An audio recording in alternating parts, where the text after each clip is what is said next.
Now, for the next 20 minutes or so, we are going to discuss what role, if any, churches and faith have in coping with our mental health crisis.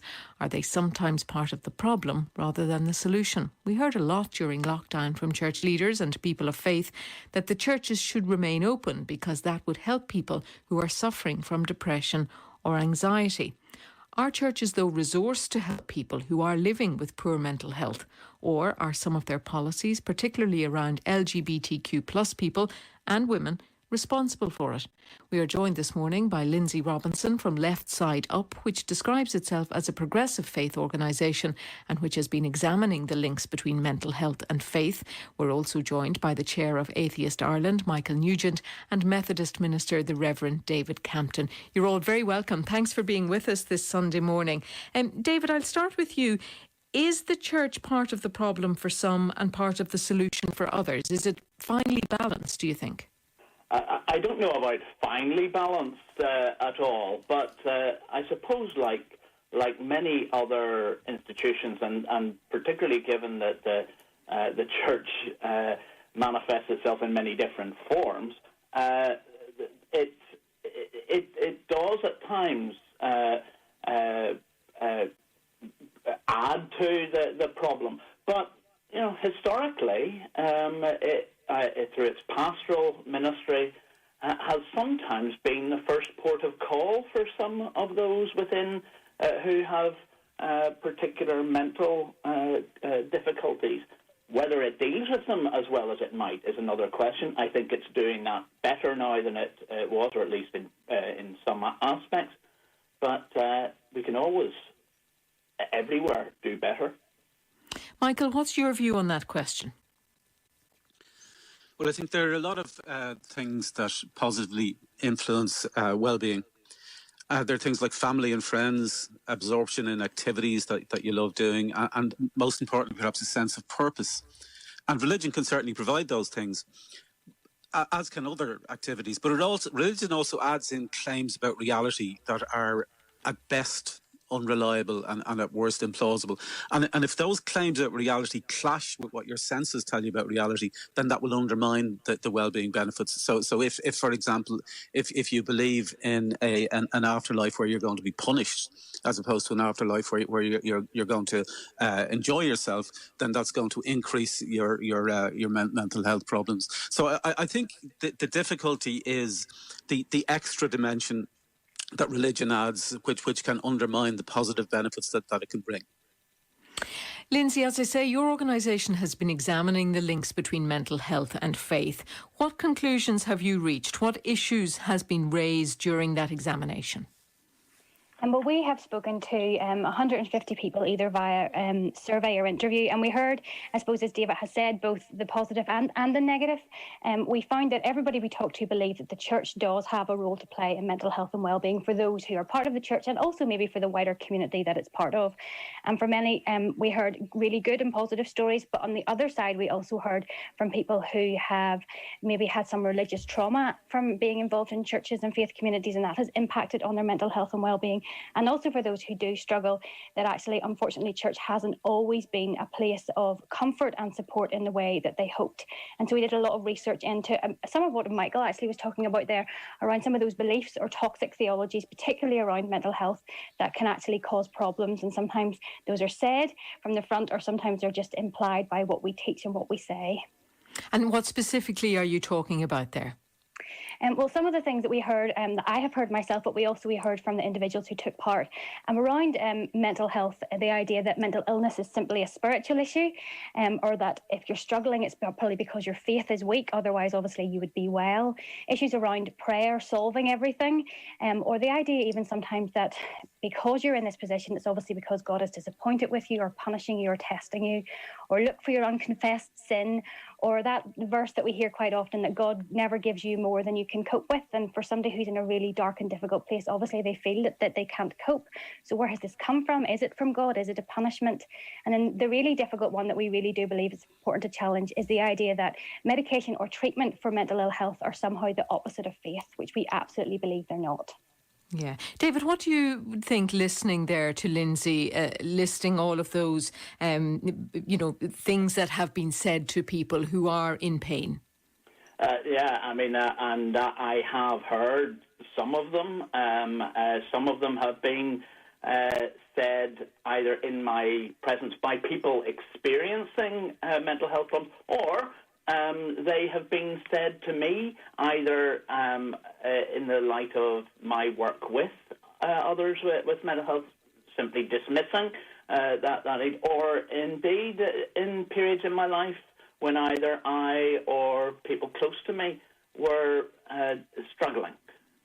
So they have been said. Not all of them. I mean, thankfully, no one has ever had the gall to tell me that God was punishing me in the midst of the worst experiences of depression or anxiety that I've had in the past. But some of the other ones, yes, they have been trotted out. The thing is, very few of those find basis in what we claim to be our foundational text, the Bible. And I'm not entirely sure. We talk about toxic theologies, but so much of it is about a toxic social psychology, that sometimes our theologies are framed by the society around us. And in these cases, some of that is about a refusal to acknowledge weakness or vulnerability and all of that. And it's the theology feeds the psychology and back and forward. It's not a one-way. It's not a one-way trip. Is that a fair point, Michael? Well, I think, first of all, in terms of theology, I think it's important to recognise that these problems aren't just caused by religion.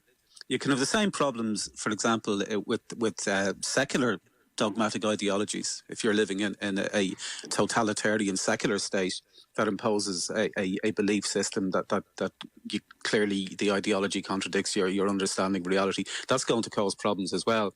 But the difficulty with all of those things, whether they're religious or secular, is that they're based on faith, by which I mean believing things disproportionately to the evidence, and they're based on dogma, which is forcing people to believe things unquestioningly. And one of the problems, I think, if you read I've read the report that Lindsay was involved in. I think it's an excellent report. It's very progressive. It's clearly based on compassion and empathy and trying to approach things from an evidential basis of what's actually happening. But the difficulty is, on the key question of that report, what can the church do?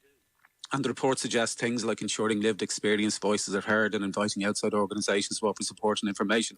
The churches won't do that, because that's not the purpose of churches. The purpose of churches is to evangelise. And as the report shows, what you have to do if you're trying to approach things through the structures of a church, you have to try to redefine reality to make it seem consistent with things in the Bible that simply, are either not true or immoral. I mean, so the ideal would be to try to go straight to the issues rather than translate them through something that somebody wrote several thousand years ago. Mm-hmm. You come in there, David. Yeah, sorry, I didn't want to be rude and interrupt, but frankly, some of what was said there is wrong, in that the churches have already been engaging with some of these issues. I mean, I can only speak from my own experience within the Methodist tradition, but our youth department have, before COVID, were already working assiduously looking at young people's mental health, and then through the lockdown have been doing a tremendous piece of work looking at people's lived experience and seeking to give them the tools that they need to address that. Organisations where churches and secular mental health bodies came together to develop the We Will Flourish programme, looking specifically at mental health and suicide. The Well.com programme organised, which is established by a colleague of mine now based in North Belfast, looking at therapeutic counselling and support. And indeed the whole grief share experience of allowing peer experience to help people out of that particular dark. So, I think it's unfair to say that the church's business is to evangelise. The good news is about more than spiritual salvation and where our ultimate ultimate destiny is. Okay, Lindsay, is that what you found in your report as well, that the churches, some of the churches at least, are doing more perhaps than they were? Yes, I mean, we have a section at the start where we have comments from people who have had good support from their churches in all different shapes and forms. And to be fair, since we published this, we have had contact, obviously, from David with the Methodist Church and from others. We've had contact with the Presbyterian Church and some ministers there. We've talked to the Church of Ireland. So there is, what I can see, a genuine desire on behalf of the churches to hear this and to work out then what they do next. And I suppose part of our role is really helping to equip them. One of the things we really heard around the practicalities was the idea that unfortunately those in church leadership don't really have much training around mental health and well-being. Something around a mental health first aid course would be really helpful. And we do train our church volunteers in lots of different things, perhaps even child protection and food hygiene, but we don't really look at the mental health and well-being. And one of the practical steps that we're really going to try and encourage churches to think about over the next few months is getting somebody within their church trained in mental health first aid to be able to provide that support to anyone who comes along, be that somebody within their congregation who attends regularly, or even somebody who comes to one of their groups or activities that happens during the week. So we are hopeful, actually, and we are seeing that churches are keen to engage in this, and we believe that the practicalities are the real way forward. Okay, well, you're listening to Sunday Sequence, and we are discussing this morning if churches are resourced to help people who are living with poor mental health, what role church leaders have in helping in this crisis. And we're joined this morning by Lindsay Robinson from Left Side Up, the chair of Atheist Ireland, Michael Nugent, and Methodist minister, the Reverend David Campton. Lindsay, I'll stay with you for the next minute or so, if you don't mind, because that link between the role of belief in whatever and creating and maintaining a peaceful mind and what happens when that goes wrong. And you have some personal experience of this. Yes, I do. I struggled with very severe mental illness after giving birth. So I struggled for 2 years. And I suppose I had always imagined that in the worst darkness or the worst difficulties of my life, that it would be my faith above everything else that would sustain me. I personally found that in the midst of that, I felt very afraid because of my faith. I suppose some of those things that I mentioned earlier around why I was struggling and what was happening to me. I worried about where God was. I worried that he'd abandoned me or I'd abandoned him. And instead of providing a place of safety and solace, my faith for me became a real source of fear, to the point where actually I felt at times that I had completely lost it, or it had lost me. And so as I began to recover, I began to ask questions around what my faith really was about and where some of those issues and beliefs came from, and tried to begin to unpick them, realizing that some of the things that I'd really struggled with were things that I had maybe heard for years and wrongly believed, and tried to begin to put my faith back together in a way that allowed me to flourish, and that allowed me to be a person who still struggles with mental ill health, but still be a person of faith. And David, listening to that and reminding us of what you said a few moments ago about what your church is doing specifically, is there a disconnect then between the actions on the ground and the policies, as we saw just this last week, where the Methodists across the water are allowing same-sex marriages in their churches, but the Methodist Church of Ireland is not? That policy of exclusion does enormous damage, does it not, to people? Well, certainly. I mean, the whole sexuality aspect is a massive one, and the reason why we are out of step with Britain is a different connection, and the discussions that we have been having have not yet been completed for various reasons, and we do need to have those discussions, which within the British Church were conducted with a genuine desire to find a better way forward. But you're right that there is a disconnect at times between wider church policy and local pastoral practice, and the resourcing of that practice. Sadly, my first experience and real engagement with the whole issue of mental health and faith was again around perinatal depression. In that, as a young minister and a young married man, my when we went out onto circuit, as we call it, there were 6 of us in probation. 4 of us had young families. 3 of our wives had serious perinatal depression, and indeed my own wife essentially had post-traumatic stress. And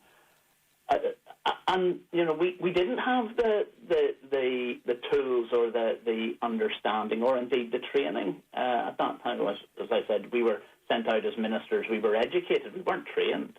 But at the same time, we also need to be very, very careful in terms of our pastoral engagement, that we don't think of ourselves in any shape or form as substitute therapists.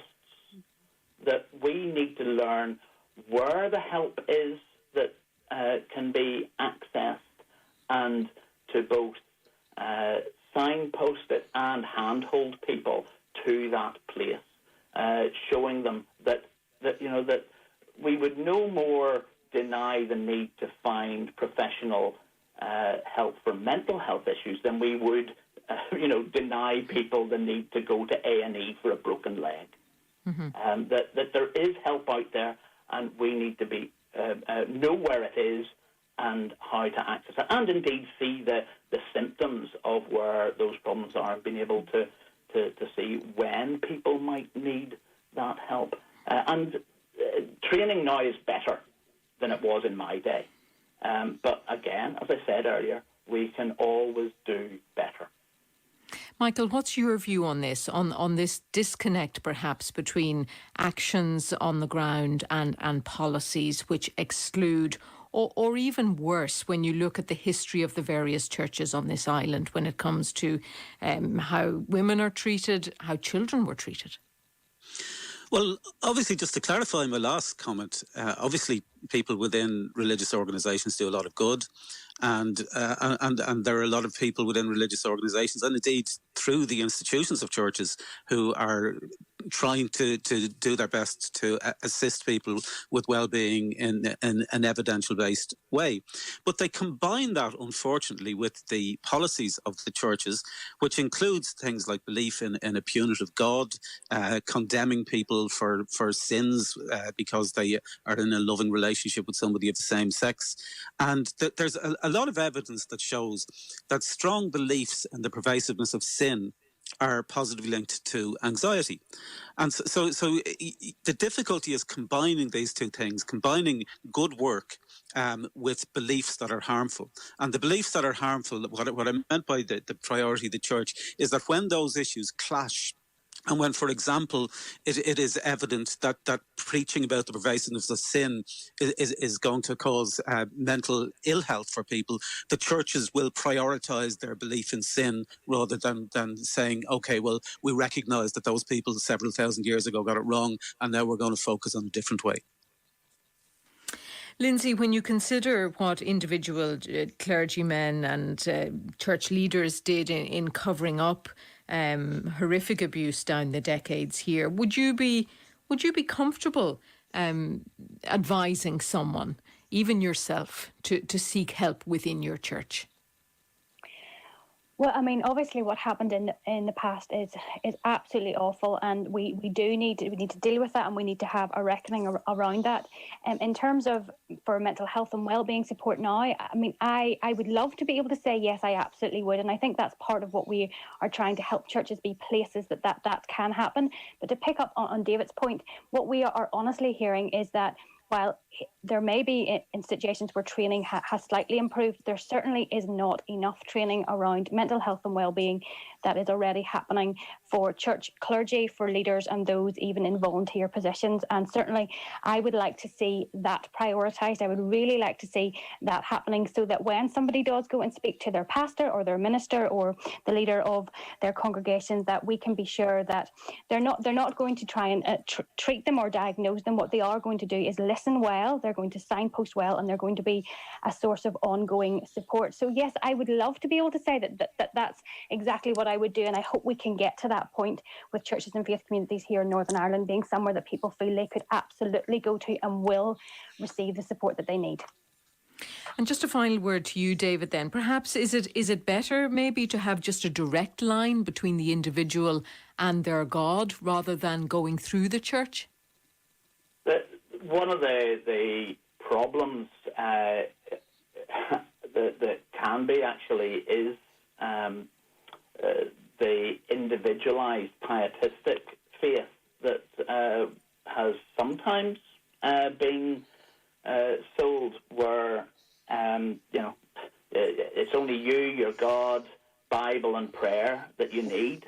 But that's to treat the Bible like a sort of Haynes manual of a DIY, look after yourself, and that's not what the Bible was about. And it's difficult if your prayers seem to be bouncing off the ceiling, whereas we were always built to be with other people. And as Michael has identified, that's one of the clear understandings of one of the benefits of faith and other communities is the mental health benefits of being with others, and that's no less true in faith.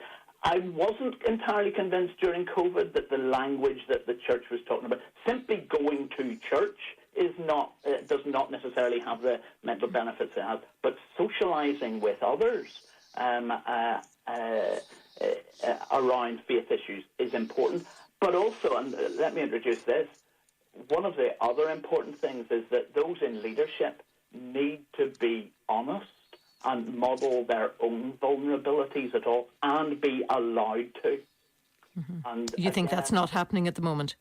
Yeah, it's not happening. It's certainly not happening enough. It's not happening that people are saying that, this happens. And if this happens, you can get help. I did. Well, look, we're very grateful to you all for joining us this morning. The